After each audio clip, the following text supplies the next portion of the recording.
8:56. I'm on my way to church, running a little bit late. Church starts 9 a.m. It's 8:56 a.m. I'll get there a few minutes late, but that's okay.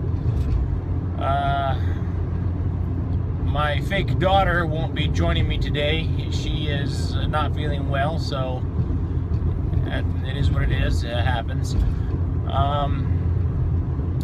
Today is the sixth year anniversary of my father passing away. My father took his last breath as I was holding his hand in a nursing home, and to his dying breath, my father believed in and supported the Church of Jesus Christ of Latter-day Saints. So I'm planning on bearing my testimony today and maybe saying a few words about him. Of course, I can't say it's my father because the father of the person I'm playing is still alive and lives in another state, and I'm pretty sure that the ward clerk knows that. So I'll be talking about my grandfather today in sacrament meeting, but that'll be my father.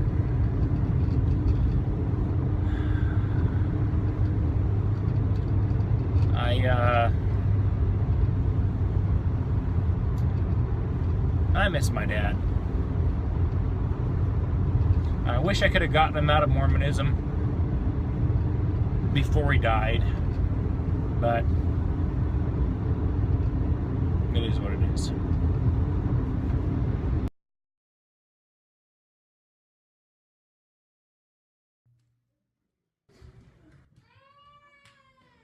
Oh, brothers and sisters, today is kind of a tough day for me, anniversary-wise.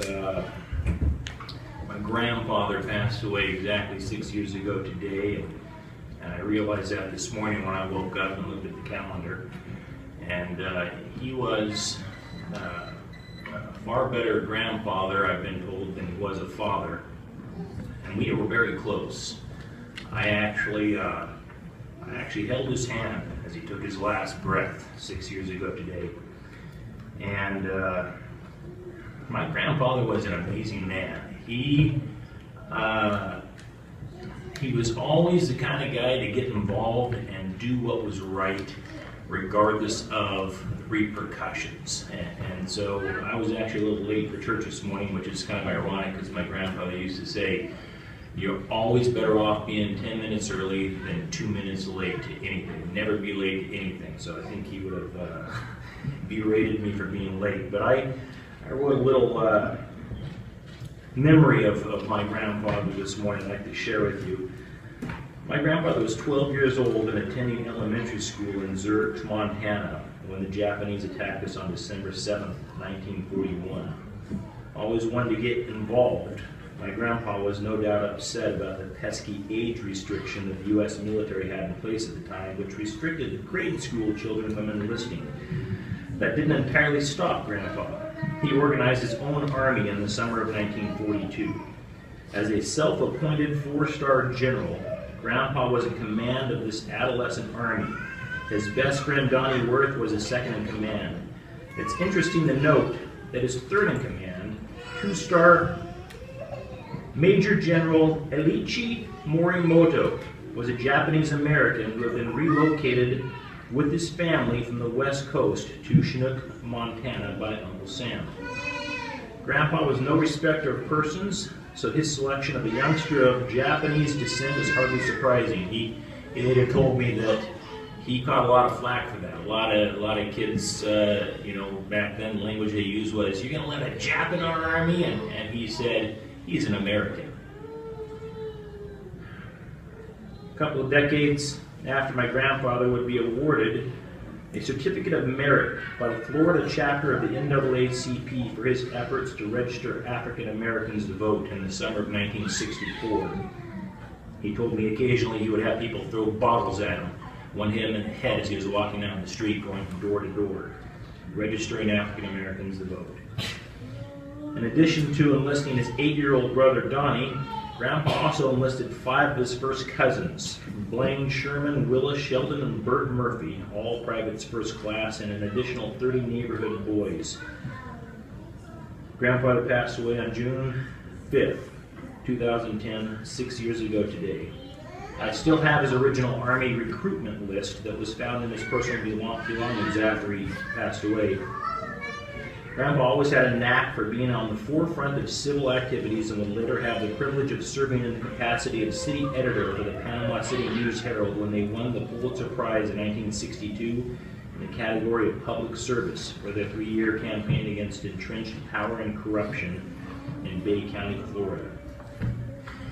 We're in an election cycle, and I am seeing things in the news that deeply disturbs me, and all I can say is be on the right side of history.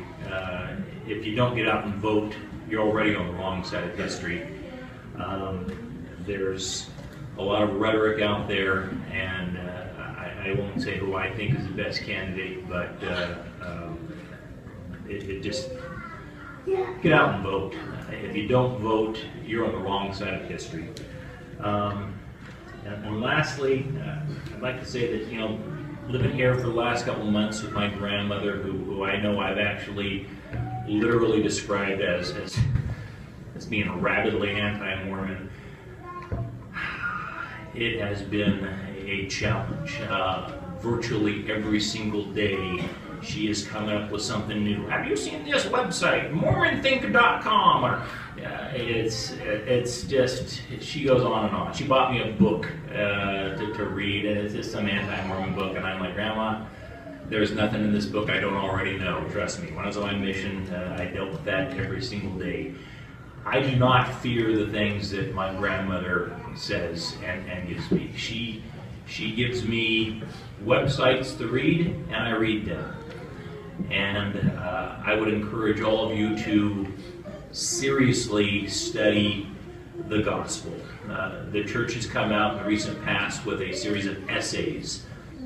Just Google LDS Church Essays, because I remember just in high priest group not that long ago, we had a lesson, and the teacher said that he said I was surprised to even know about these. I didn't know about these, and he just read them. So if you've got somebody that's teaching a high priest group that doesn't know about the church essays on the church's website, then I'd be willing to bet at least 85% of this congregation either doesn't know about them or hasn't read them. And if you haven't read them, you are literally disobeying the suggestions and commands of the prophets. We have been told to read these essays. There's essays on the Book of Mormon and DNA studies. There's essays on the Book of Mormon translation. There's an essay on the first vision accounts of Joseph Smith. Shockingly, he gave more than one account, and many people don't know this. You should read that. Joseph Smith's teaching about the priesthood, Mother in Heaven. When was the last time you read had a Sunday school lesson on Mother in Heaven? The church wrote an essay about Mother in Heaven. Read it. Plural marriage in the church. I'm astounded to this day how many people are unaware of the fact that Joseph Smith practiced polygamy. Some people think that Brigham Young started it. Not true. Not true. The church admits Joseph Smith married other men's wives. He married girls that were 14 years old. These are facts that you need to know, because if you don't know, someday your kids will find out in a way that might not be so good. It's things we need to know. I told my grandmother, a quote by J. Reuben Clark, "If we have the truth, it cannot be harmed by investigation. If we have not the truth, it ought to be harmed." And my personal quote, one that, at least I don't know if it's attributed to me, but it's one that I say all the time: the truth is a lot easier to see when you stop assuming you already have it. And I use that on my mission quite a bit as well. And I just strongly encourage everyone here to know the gospel. Because if you don't know the gospel, you won't be able to teach it to others. I say these things in the name of Jesus Christ. Amen.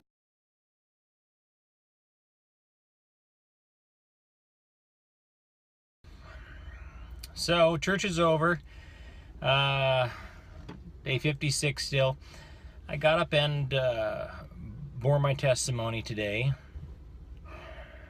After I bore my testimony, the ward clerk brought his 5-year-old daughter up to bear her testimony, and it was kind of a clusterfuck. She got up and started talking, and it just kind of froze.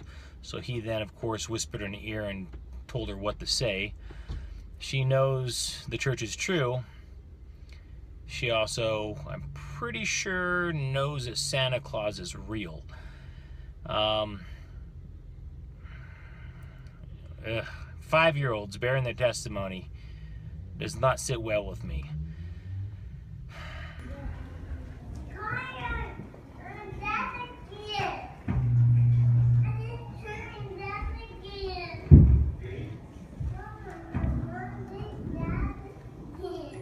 Hi, my name is and I would like to bear my testimony about how the church is true.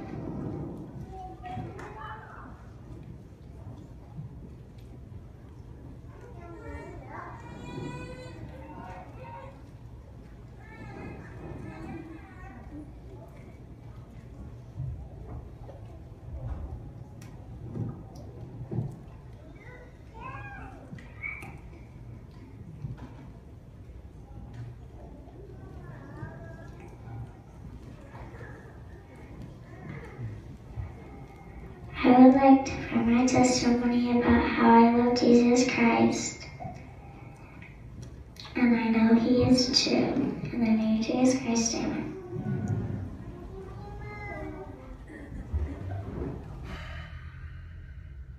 In priesthood meeting, high priest group, spent the first half hour talking about temple work, and the high priest group leader, who's a really nice guy, was trying to organize a time where the high priest could all get together and go to the temple. July 16th, let's look here. July 9th. What if we targeted July 9th? How's that look, brother? The Mason Temple is closed for maintenance the 18th through the 1st. Thank you. 18th through the 1st of August? Yes. Okay. That's the Mason Temple. Okay, July 9th then? Is there anyone this won't work for? What day of the week is that? I'm not even in sales. I'm going to sound like I'm going to push for closure here. What day of the week is that? That is, that's the second Saturday of the month, but it's the end of the first full week of the month, if that makes sense. What time are we doing this? Is this a morning activity? I like morning. I'm a morning guy, but I don't know about you guys. I'd like to get down early and do something like that. What do you think? All right, 7 o'clock, Mesa Temple. Now, our objective that day is to bring... And I said that my grandmother, my fictional grandmother, said something to the effect of, "You people," meaning members of the church, "you people seem to focus more on the dead than the alive. I'm curious." You know, we all laugh, but I think it's true in many ways. I'm curious, when's the last time the high priest group had a service project where we actually went out and did work for somebody who's alive, who desperately needs the work? There's people in this ward, widows, single mothers who need help. When is the last time the high priest group did a service project for, I mean, because the temple's important, and I have had the blessing of being able to go to the temple 3 times in the last 3 weeks, which I did not think was going to happen while I was out here. But the aide that I've hired for my grandmother is a godsend, and she is available. She's basically said, "I'll be available just about any time you need me." So I've done initiatories, I've done endowments, I've done sealings, and it's fantastic. But when was the last time we did the high priest group did a service project for somebody who's alive in the ward? Yeah. Well, I mean, you know, besides moving somebody in, of course, you know, that's, but I mean, a real service project. I would like to throw out the challenge that not only do we have some sort of a temple service project once a quarter, but perhaps match that with a service project once a quarter for for the living. I mean, let's face it, numbers, statistically wise, we're a drop in the bucket compared to the number of the billions of people who've been alive in the world and in past, present, and Sure. what have you. Most of the temple work, I think we would all be in agreement, 99.9% of it will be done during the millennium.